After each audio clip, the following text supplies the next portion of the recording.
우리가 지금까지 레위기서 1장에서 15장, 오늘 본문인 15장까지 이르기까지 내용을 한번 정리를 해보면 1장에서 8장까지는 뭐가 나오죠?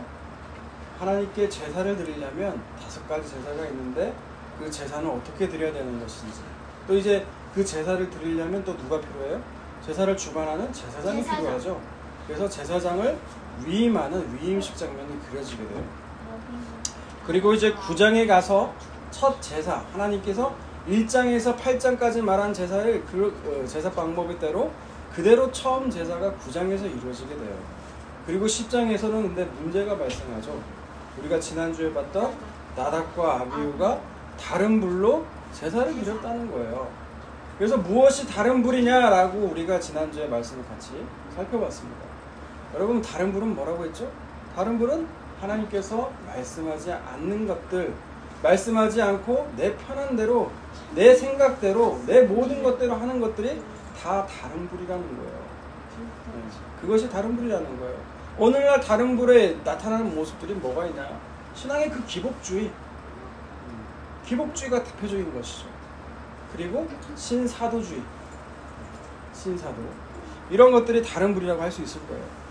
근데 이런 것들이 끝나고 나서 이제 11장에서 15장까지는 이제 무엇을 얘기하고 있냐면 정결법에 대해서 얘기하고 있어요.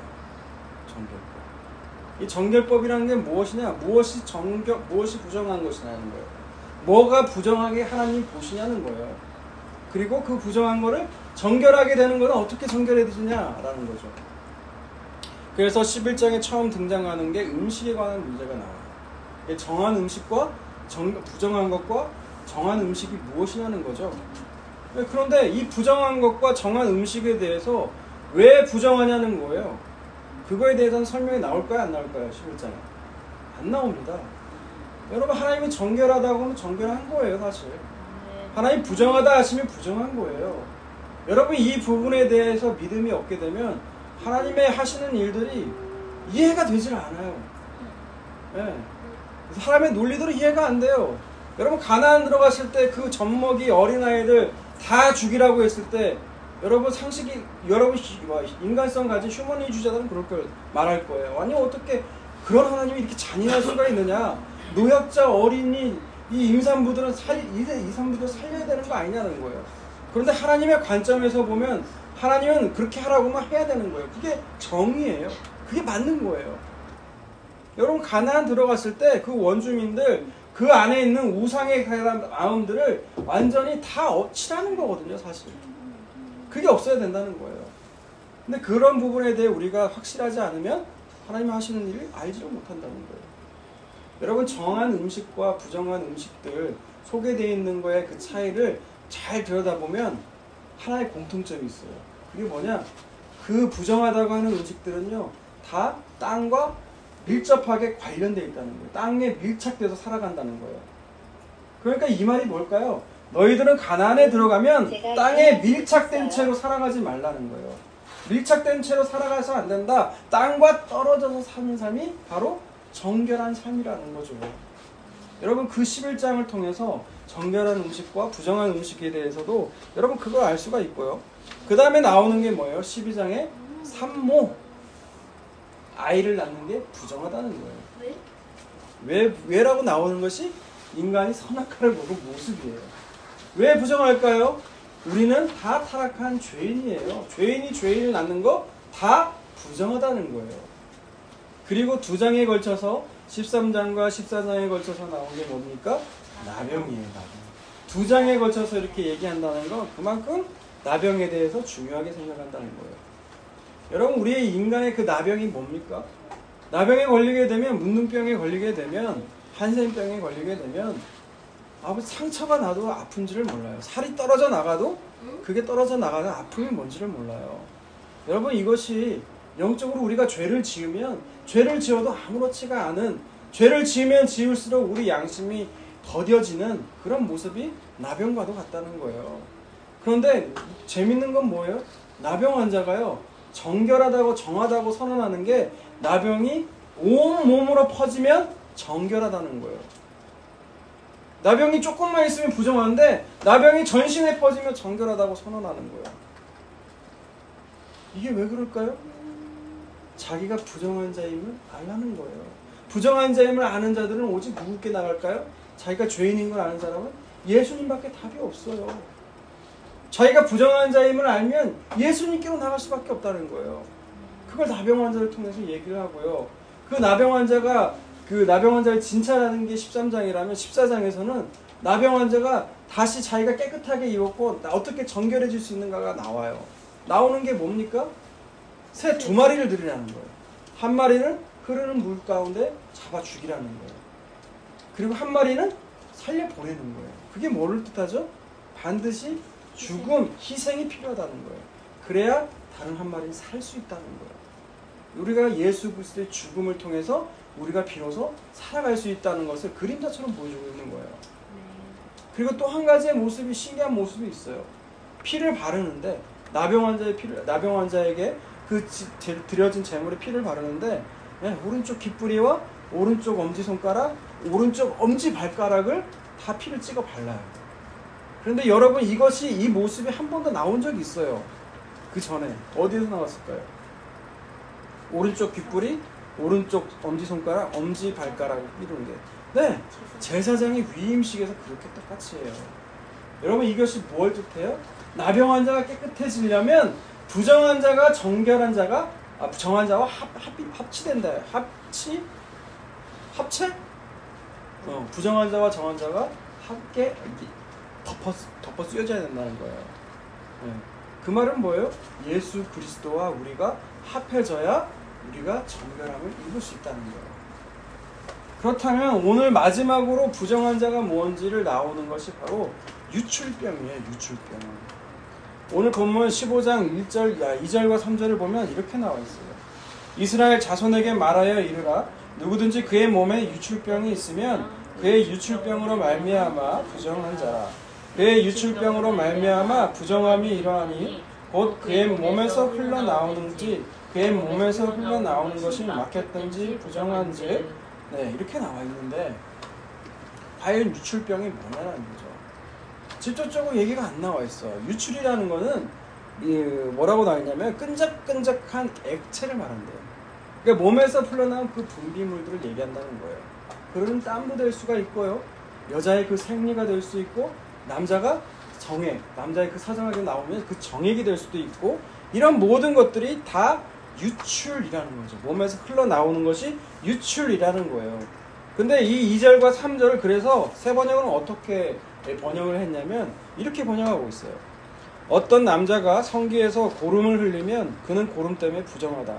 다음은 고름을 흘리는 남자와 관련한 부정할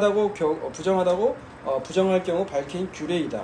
그 남자의 몸에서 줄곧 고름이 흘러나오든지 고름이 고여있든지 하면 그는 그것 때문에 부정하다라는 거예요. 네. 몸에서 흘러나온 그 유출 때문에 모든 것이 부정하다는 거죠. 그런데 자기만 부정한 게 아니에요. 이 유출이라는 건. 4절 계속 읽어볼까요? 유출병이 있는 자가 눕는 침상은 다 부정하고 그가 앉았던 자리도 다 부정하니 그의 침상에 접촉하는 자는 그의 옷을 빨고 물로 몸을 씻을 것이며 저녁까지 부정하리라. 유출병이 있는 자가 앉았던 자리에 앉은 자는 그의 옷을 빨고 물로 씻을 것이요 저녁까지 부정하리라. 유출병이 있는 자의 몸에 접촉하는 자는 그의 옷을 빨고 물로 몸을 씻을 것이며 저녁까지 부정하리라. 유출병이 있는 자가 정한 자에게 침을 뱉으며 정한 자는 그의 옷을 빨고 물로 몸을 씻을 것이며 저녁까지 부정하리라. 유출병이 있는 자가 탔던 안장은 다 부정하며 그의 몸 안에 닿았던 것에 접촉하는 자는 부정하여 그런 것을 옮기는 자는 그의 옷을 빨고 물로 몸을 씻을 것이며 저녁까지 부정하리라. 유출병이 있는 자가 물로 그의 손을 씻지 아니하고 아무든지 만지면 그는 물로 몸을 씻을 것이며 저녁까지 부정하리라. 유출병이 있는 자가 만진 질그릇을 깨트리고 남은 그릇으로는 다 물로 씻을지니라. 아멘. 네, 몸에 흐르는 그 유출, 그 고름, 성경에 나오는 그 고름을 지금 얘기하고 있는데 1절부터 나오는 거. 근데 이 자는 다 부정한데 이 자는 당연히 부정한 자죠. 근데 이 자와 접촉하는 모든 것들은 다 부정하다는 거예요. 그러니까 자기만 부정한 게 아니라 자기가 누웠던 그 침상, 앉았던 자리, 누구에게 침을 뱉으면 그 침 뱉음을 당한 자, 그리고 또 뭐라고 나와 있어요? 그릇을 만지면 그 그릇까지 다 부정하다는 거예요. 다 부정하다는 거예요. 전부 싹 부정하다는 거예요.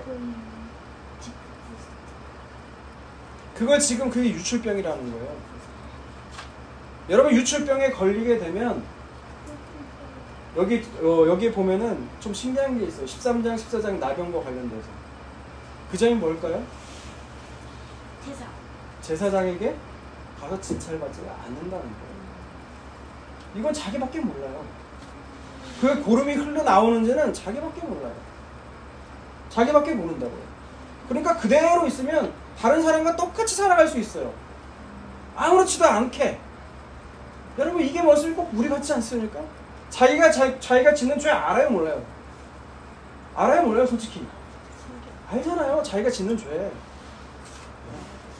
그런데 그 죄는 자기밖에 몰라요. 그러니까 그 죄를 그대로 있으면 어떻게 돼요? 심판받는 거예요. 여긴 제사장에 가지 않아요. 그러면 제사장에 가서 여기 나오면 13장에서 이제 아직 15장을 안 읽었는데 13절에서 먼저 15절 읽어볼까요? 유출병이 있는 자는 그의 유출이 깨끗하여지거든 그가 정결하게 되기 위하여 이레를 센 후에 옷을 빨고 흐르는 물에 그의 몸을 씻을 것이다. 그러면 그가 정하리니 여덟째 날에 산비둘기 2마리나 집비둘기 새끼 2마리를 자기를 위하여 가져다가 회막문 여호와 앞으로 가서 제사장에게 줄 것이요 제사장은 그 한 마리는 속죄제로 다른 한 마리는 번제로 드려 그의 유출병으로 말미암아 여호와 앞에서 속죄할지니라. 아멘. 네, 자기가 자기 죄를 알게 되면 속죄의 방법이 있는 거예요. 그런데 다른 사람이 알지 못하니까 나만 알고 있으니까 어떤 사람은 그럴까요? 나병같이 딱 드러나는 게 아니잖아요. 자기밖에 모르잖아요. 자기만 알고 있어요. 그러니까 어떻게 해요? 그냥 감춰요. 정한 방법이 있는데 감춘다고요. 정한 방법이 있는데 왜 정한 방법으로 안 갈까요? 그러면 자기가 부정한 자인 것이 드러나게 돼요. 여러분 사람이 자기 죄가 드러나는 걸 좋아하는 사람 아무도 없습니다. 아무도 없어요. 그런데 하나님은 자기 사랑하는 자에게 그 죄를 드러나게 하세요. 우리 딸은 자기의 잘못을 할 때마다 그 잘못이 드러나요. 저 방에서 몰래 맞다는 걸 보고 있다가 공부하는 척 하다가 제가 문 열고 들어가면 그때마다 걸려요. 그럼 하는 말이 뭐냐면 본 지 5분도 안 됐다는 거예요. 네. 예를 들어서 그래서 하나님은 그 사랑하는 자녀는요 그 죄를 그대로 놔두지 않으세요. 드러나게 하세요. 그리고 그 죄를 속죄할 수 있는 길을 열어주신다고요. 그래서 죄가 드러나는 게 여러분 창피한 게 아니에요. 그때는 창피할 수 있지만 여러분 그 죄가 드러날 때 속죄의 길도 열려지는 거예요. 그런데 이제 이해가 안 되는 것이요 이제 16절부터 등장하게 돼요. 이게 뭔지 한번 읽어볼까요? 16절에서 18절. 설정한 자는 전신을 물로 씻을 것이며 저녁까지 부정하리라. 정수가 묻은 옷과 가죽은 물을 뺄 것이며 저녁까지 부정하리라. 남녀가 동침하여 설정하였거든 둘 다 물로 몸을 씻을 것이며 저녁까지 부정하리라. 여러분 설정이라는 건 남녀가 사정하는 거예요. 정상적으로 남자가 사춘기가 10대가 되면 몽정을 합니다. 이건 생리적인 현상이에요. 어쩔 수가 없어요. 그리고 나 사랑하는 남녀가 부부가 되면 사정을 하죠. 그래야 자녀가 생기니까. 그런데 16절에서 18절까지 보면 그런 것들, 그 분비물들이 있죠? 그런 모든 것들이 다 부정하다는 거예요. 아니 정상적인 건데 왜 하나님이 이거를 부정하다고 하느냐는 거죠. 또 거기만 있는 게 아니에요. 그 남자만 있는 게 아니에요. 19절부터 볼까요? 19절부터 24절까지 한번 봅시다. 어떤 여인이 유출을 하되 그의 몸에 그의 유출이 피이면 이래 동안 불결하니 그를 만지는 자마다 저녁까지 불결할 것이요 그가 불결할 동안 그가 누웠던 자리도 다 부정하며 그가 앉았던 자리도 다 부정한즉 그의 침상을 만지는 자는 다 그의 옷을 빨고 물로 몸을 씻을 것이요 저녁까지 부정할 것이며 그가 앉은 자리를 만지는 자도 그들의 옷을 빨고 물로 몸을 씻을 것이요 저녁까지 부정할 것이며 그의 침상이 위에나 그가 앉은 자리 위에 모든 것을 만지는 자도 저녁까지 부정할 것이며 동침하여 그의 불결함에 전염되면 이래 동안 부정할 것이라. 그가 눕는 침상은 다 부정하니라. 예. 뭐라고 나와 있어요? 여인의 그 생리. 여인이 생리하는 것도 다 부정하다는 거예요. 심지어 생리 기간에 동침하게 되면 어떻게 해요? 그 남자도 부정하게 된다는 거예요. 만지는 자도 다 부정하게 된다는 거예요. 왜 하나님은 이렇게 정상적인 그 생리적인 과정까지도 하나님은 부정하다고 하시냐는 거예요. 네, 이 부분은 이따가 다시 한번 다룰 거예요. 종합적으로. 그래서 나머지 부분을 먼저 마치고 그 부분을 먼저 다루도록 하겠습니다. 25절에 보면 또 이런 게 나와 있어요. 만일 여인의 피의 유출이 그의 불결기가 아닌데도 생리기간이 아닌데도 그런 거예요. 여러 날이 간다든지 그의 유출이 그의 불결기를 지나도 계속되면 그 부정을 유출하는 모든 날 동안은 그 불결할 때와 같이 부정한즉 그의 유출이 있는 모든 날 동안에 그가 눕는 침상은 그에게 불결한 때의 침상과 같고 그가 앉는 모든 자리도 부정함이 불결할 때의 부정과 같으니 그것들을 만지는 자는 다 부정한즉 그의 옷을 빨고 물로 몸을 씻을 것이요 저녁까지 부정할 것이요 그의 유출이 그치면 이래를 센 후에야 정하리니 그는 8째 날에 산 비둘기 2마리나 집 비둘기 새끼 2마리를 자기를 위하여 가져다가 회막문 앞 제사장에게 가져갈 것이요 제사장은 그 한 마리는 속죄제로 다른 한 마리는 번제로 드려 유출로 부정한 여인을 위하여 여호와 앞에서 속죄할지니라. 아멘. 여기에 나와 있는 건 비정상적인 경우예요. 비정상적으로 계속해서 뭔가 흐른다는 거예요. 몸이 피가 바깥으로 나간다는 거예요. 그러면 이거는 정상적인 게 아니죠. 비정상적인 거예요. 남자가 아까 성기에 고름이 흘렀다듯이 그런 경우라는 거예요. 이런 경우는 어떻게 해야 돼요? 속죄제와 번제를 드리라는 거예요. 여자도 마찬가지입니다. 여러분, 여자가 생리하는지 안 하는지 우리가 어떻게 알아요? 모르죠. 모릅니다. 역시 마찬가지예요. 자기만이 알아요. 자기만이. 그런 자들이 제사장에게 나아가는 게 쉬울까요? 쉽지 않아요. 왜? 부정한 자인 것이 다 드러나니까. 그런데 부정한 자임이 드러나야 속죄제와 번제를 드려서 하나님과 화목해질 수 있다는 거예요. 그것을 지금 구약에서 드리게 되는 거예요. 만약 그렇게 안 드려주면 어떻게 될까요? 31절 보세요. 너희는 이와 같이 이스라엘 자손이 그들의 부정에서 떠나게 하여 그들 가운데 있는 내 성막이 그들을 더럽히고 그들이 부정한 중에 죽지 않도록 할지니라. 네, 그들의 부정이 전염을 시키고 그들의 부정이 마침내 회막까지 또 더럽히게 돼서 그들이 죽임을 당하게 되는 거라는 거예요. 회막은 거룩한 장소잖아요. 여러분, 하나님의 그 거룩성이에요. 우리가 지난주에 다른 분을 들여가지고 죽은 나답과 아비후, 이 사건이 뭐라고 했습니까? 하나님의 거룩성을 보여주는 거라고요. 근데 우리는 하나님이 그 거룩하신 분인 걸 머리로는 알아요. 머리로는 아는데 이것이 마음까지 내려가지 않다는 거예요. 그러니까 죄를 지어도 그걸 그냥 그렇게 생각을 하는 거예요. 다 짓지 뭐. 예수님께서 이 죄 다 용서해 주실 텐데 뭐. 여러분, 우리 이렇게 생각하지 않습니까? 여러분, 하나님의 거룩성이 정말 우리가 잘 이해가 되어져야, 우리가 마음 가운데 잘 받아들여져야만이 하나님이 그 죄 용서해 주신 은혜가 얼마나 큰 것인지를 우리가 알 수가 있어요. 그렇지 않으면 그 하나님의 거룩성을 알지 못하면 죄 용서하심의 은혜가 얼마나 큰지를 몰라요. 그래서 우리는 기도를 그렇게 해야 돼요. 그런 기도 해야 돼요. 내 자녀 잘 되게 해주세요. 이런 기도가 아니라 하나님의 그 거룩하심이 얼마나 큰 것인지를 알게 해달라고. 그래서 내 죄 용서 받은 것이 얼마나 받은 큰 은혜인지를 알게 해달라고. 여러분, 그 은혜 알면 다른 거 구할 생각이 필요조차 없어져요. 진짜 없어져요. 그 은혜가 저와 여러분에게 있으시길 주님의 이름으로 축원합니다. 아멘. 오늘 말씀을 다 읽어봤어요. 정리하면 그래요. 정상적으로, 비정상적으로 몸에 유출이 생기면, 몸에 뭔가 흘러나오게 되면 부정하다는 거예요. 그래서 속죄제와 번제를 드리라는 거죠. 여러분, 그것까지는 여러분 이해가 되실 거예요. 그런데 비정상적인 게 아니에요. 정상적인 주기 기간이 돼서 생리를 하고 사정을 하게 되는 경우도 왜 하나님은 부정하다고 하시냐는 거예요. 왜 그럴까? 그거는 2절에 나오는 그 단어 때문에 그래요. 2절에 보면 이런 단어가 있죠. 이스라엘 자손에게 말하여 이르라. 누구든지 그의 몸에 유출병이 있으면 그 유출병으로 말미암아 부정한 자라. 몸에 유출병이 생기면이라는 거예요. 그렇다면 그 몸이 뭐냐는 거죠. 몸. 네, 히브리어로는 바사르라는 거예요. 바사르. 낙엽이 마치 부서진 소리 같이 바삭바삭, 바스르 바사르.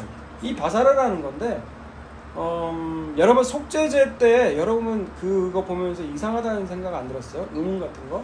속죄제를 그릴 때 그 기름도 벗기고 콩팥도 떼어내는 그 장면 있잖아요. 그걸 불사르라고 하죠. 근데 왜 하필 콩팥일까? 왜 기름일까? 여러분 그 생각 드신 적 없어요? 주열이는 그 질문을 했더라고요. 왜 콩팥을 하나님 떼어내라고 하세요? 왜 그럴까요? 근데 재밌는 게요, 이 콩팥이라는 단어 있죠? 이 콩팥이라는 단어가 그때 당시에는 히브리어가 모음이 없었거든요. 자음으로만 돼 있기 때문에 이 똑같은 단어가 어디 다른 데 가면은 이게 심장이라는 단어도 돼요. 마음을 뜻하는 단어도 돼요. 그러니까 이 말을 돌려서 말하면 뭐하냐? 하나님께 가장 중요한 것을 떼서 드리라는 거예요. 네. 이렇게 말하면 또 달라지죠. 마찬가지예요. 바사르라는 단어도요, 몸으로도 번역되지만 살로도 번역이 돼요. 그래서 이게 총체적으로 많이 쓰여지게 되는데 전부 다 요약을 하게 되면 어떤 단어냐면 몰락한 인간이 뜻하게 된다는 거예요. 인간의 죄악으로 말미암아 타락한 인간, 하나님과 분리된 인간, 그냥 육체 덩어리 내 표시가 된다는 거예요. 그래서 그 안에 나오는 건 다 뭐예요? 부정한 거예요. 부정한 거. 그래서 우리 몸에 생리를 하는 것도, 남자가 사정하는 것도 다 부정하다는 거예요. 우리 모든 것이 다 부정하다는 거예요. 여러분 창세기 한번 볼까요? 처음으로 그 몸이 쓰여진 단어가 창세기인데요. 창세기 2장을 보세요.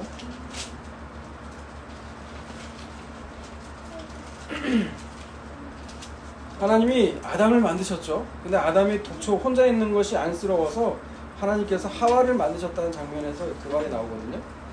21절을 보면 여호와가 하나님이 아담을 깊이 잠들게 하시니 잠들매 그가 갈빗대 하나를 취하고 살로 대신 채우시고 여호와 하나님이 아담에게 취하신 그 갈빗대로 여자를 만드시고 그를 아담에게로 이끌어 오시니 아담이 이르되 이는 내 뼈 중에 뼈요 살 중에 살이라. 이것을 남자에게서 취하였은즉 여자라 부르리라 하니라. 이러므로 남자가 부모를 떠나 그의 아내와 합하여 둘이 한 몸이 이룰지로다. 아멘.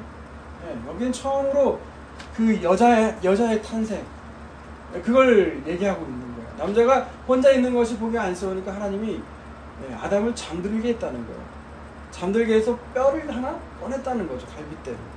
여러분 깊이 잠들었다는 얘기는 죽었다는 얘기예요. 성경에서 잠들었다는 얘기는 죽었다는 얘기거든요. 그러니까 그 아담을 죽이시고 그 갈빗대로 지금 누구를 취해요? 하와, 여자를 취했다는 거예요. 여러분 이게 에베소서에는 어떻게 인용이 되죠? 이게 신랑이신 예수 그리스도를 죽게 하시고 그 갈빗대에서 피가 나옴으로 말미암아 바로 하와, 신부된 교회가 탄생하게 됐다는 거예요. 그리스도의 희생으로 말미암아 교회가 나오게 됐다는 얘기를 창세기를 인용을 하게 되거든요. 그런데 이기 때는 지금 타락하기 전이에요. 선악과 먹기 전이에요. 그때 아담이 한 말이 뭐예요? 너는 내 뼈 중에 뼈고 살 중에 살이라고 고백하잖아요. 이때 나오는 살이 바로 바사르예요. 바사르. 그런데 인간이 타락하게 되니까 어떻게? 선악과를 먹고 되니까 이 모든 것은 하나님 책임이라고 하잖아요. 당신이 만드신 그 하와가 나로 하여금 범죄하겠다고 하잖아요. 예, 이렇게 몰락한 인간, 타락한 인간이 바로 이 바사르라는 존재예요. 그래서 어떻게 하게 돼요? 에덴에서 하나님이 추방하시고 너는 흙이니 흙으로 돌아가라 라고 하시죠.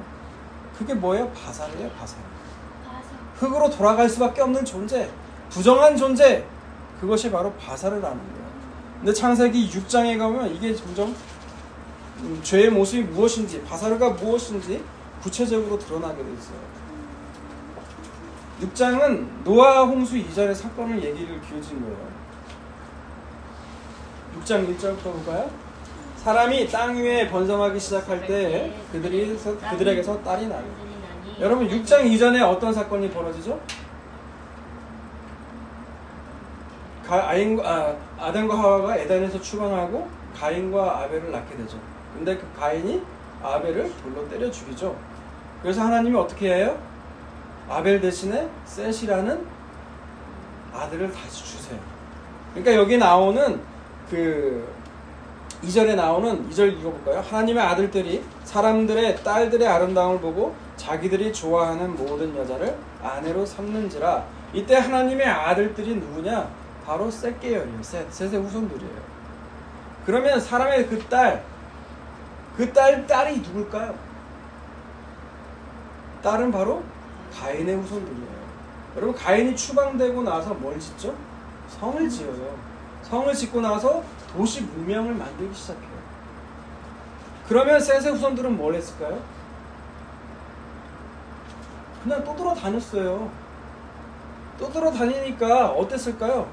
얼굴은 떼꾸정물이 지득지득 쪘겠죠. 촌놈 모습 그대로 했을 거예요. 근데 사람의 딸, 도시에 살고 있는 도시 여자들은 어때요? 화장하고 하얗게 칠하고 이쁘겠죠. 그러니까 그 모습에 현혹이 된 거예요. 현혹이. 그래서 자기들이 좋아하는 모든 여자를 아내로 삼았다라는 거예요. 여러분, 이게 죄의 시작이라는 거예요. 하나님이 이것이 아름답다, 이것이 죄다라고 그러면 그렇게 여겨야 되는데 자기가 중심이 돼서 자기가 주인 돼서 판단하고 생각하는 거예요. 하나님이 안 된다 그러면 안 되는 거 하지 말아야 되는데 인간은 어떻게 돼요? 자기가 좋아하는 대로, 자기가 마음이 내키는 대로 그렇게 살아가는 것이 바로 바사르, 인간의 육신이라는 거예요. 여러분, 우리가 교회 나오는 것도 그러지 않아요? 교회를 고를 때도 그래요. 하나님이 보시기 좋은 그 교회, 여러분, 그 교회를 나갈까요? 자기가 내 생각과 내 취향이 맞는 교회 나갈까요? 기도 많이 하는 사람은 기도 많이 하는 교회로 갈걸요? 그리고 말씀이나 연구 좋아하는 사람은 말씀 잘하는 교회로 갈 거예요. 봉사하길 좋아하는 사람들은 봉사하는 교회로 갈 거라고요. 여러분, 이것마저도 자기 취향대로 한다는 거예요. 그러니까 인간이 이것이 선이다, 이것이 아름다운 거야, 이것이 진리라고 하는 모든 것들마저도 다 죄라는 거예요. 죄. 지금 유출병을 통해서 지금 그걸 고발하고 있는 거예요. 그리고 마침내 이것이 더 심화되게 되면 어떻게 돼요? 5절 보세요. 5절. 여호와께서 사람의 죄악이 세상에 가득함과 그의 마음으로 생각하는 모든 계획이 항상 악할 뿐임을 보시고. 네, 뭐라고 나와 있어요? 이 바사르가 행한 마음과 생각이 늘 악하다는 거예요. 어떨 때만 악한 게 아니라는 거예요. 항상 원래부터 항상 악하다는 거예요. 선한 게 하나도 없다는 거예요. 그래서 이 바사르가 하는 게 모든 게 다 악하다는 거예요. 먹고 마시는 거, 사고 파는 거, 시집가고 장가가는 거, 선악과 이유, 이 바사르가 한 모든 것이 다 악하다는 거예요. 그래서 인간의 몸에서 흘러나오는 모든 유출, 생리, 사정, 모든 것들 다 부정하다는 거예요. 근데 여러분, 이게 이해가 되세요, 안 되세요? 여러분, 이게 이해가 안 되니까 다른 사람들 비난하고 비판하고 정죄하는 거예요. 자기가 부정한 자인 줄을 모르고 다른 사람 보고 부정하자고 비판하는 거예요. 우리가 내 안에 이 유출병을 모르고 내 안에 끌고 있는 이 죄악을 보지 못하고 다른 사람의 죄를 보고 고발하는 거죠. 제가 그랬어요. 제가 예전에 담임 목사님이 그 죄를 보면서 어떻게 목사가 저러냐 라고 생각을 했어요. 내 죄는 보지도 못하면서 내 죄는 더 심각한데. 여러분, 우리 안에 있는 유출병을 보지 못하면 다른 사람들 정죄하기가 쉽습니다. 그 유출병은 자기밖에 몰라요. 나밖에 모른다고요. 그런데 그 유출병이 알아야, 내가 유출이 있다는 것을 알아야 속죄의 길이 열려지는 거예요. 여러분, 이 모습이요, 똑같이 신약에 등장하게 되는데 그게 뭘까요? 마가복음 5장을 한번 보세요. 마가복음 5장. 마가복음 5장에 보면 유출병에 걸린 여인이 등장하죠. 5장 25절. 12회를 혈루증으로 앓아 온 한 여자가 있어 많은 의사에게 많은 괴로움을 받았고 가진 것도 다 허비하였을 때 아무 효험이 없고 도리어 더 중하였던 차에 12년 동안 혈루증을 알아요. 율법으로 하면 부정한 자예요. 근데 이 부정한 걸로 고치려고 어떻게든 했어요. 왜? 부정한 것이 드러나게 되면 자기는 부정한 여자인데 다 드러나게 되잖아요. 그러니까 인간적인 방법 다 써봤다는 거예요. 이걸 고쳐보려고. 그런데 아무 소용이 없었다라는 거죠. 그때에 예수의 소문을 듣고 무리 가운데 끼어 뒤로 와서 그의 옷에 손을 대니 이는 내가 그의 옷에만 손을 내어도 구원을 받으리라 생각함일러라. 예수님의 소문을 듣게 된 거예요. 야, 문둥병자가 손을 만지기만 해도 낫더라. 어떤 병이든 다 낫더라. 그러니까 이 여자의 마음에 뭐가 심겨져요? 믿음이 심겨지기 시작하는 거예요. 내가 부정한 자인 걸 너무 잘 알아요. 그런데 예수의 손만 대게 되면, 예수의 옷만 잡으면 내가 깨끗함을 입을 줄을 믿는다는 거죠. 그게 지금 이 12의 혈루증 앓는 여자의 이야기거든요. 그러면 이 여자의 부정함, 접촉하는 자는 모든 것마다 다 부정하게 된다고 했잖아요. 그죠? 그리고 또 나와있잖아요. 오늘 15장의 유출병의 규례예요. 예수님이, 이 여자가 예수님의 옷자락을 붙잡히게 되면 예수님은 어떻게 돼요? 부정한 자가 돼요. 부정한 자는 어떻게 해야 돼요? 죽임을 당해요. 그래서 예수 그리스도께서 그 여자의 부정함을 대신 지시고 십자가에서 죽으신 거잖아요. 정결함을 낳을 수 있는 방법은 딱 하나밖에 없어요. 내가 부정한 자임을 알아야 되는 거죠. 근데 이것도 인간이 자기 의지와 자기 방법대로 되는 게 아니더라고요. 성령이 오시면 우리가 부정한 자인 걸 알아요. 내 안에 유출병이 있다는 걸 안다고요. 우리는 알잖아요. 우리 안에 유출병이 있다는 걸. 그게 드러나지 않기를 원하는 거지. 근데 하나님은 하나님 사랑하는 자는 그 유출병을 드러나게 하세요. 자기가 그 부정한 자이고 유출병이 있는 자임을 알게 하신다고. 그래서 마침내 그 부정한 자임을 아는 사람은 누구에게로 나아가요? 예수 그리스도께로 나아간다는 거예요. 그렇게 나아가는 자가 정결함을 입는다는 거죠. 여러분, 그 은혜가 저와 여러분의 있기를 주님의 이름으로 축원합니다.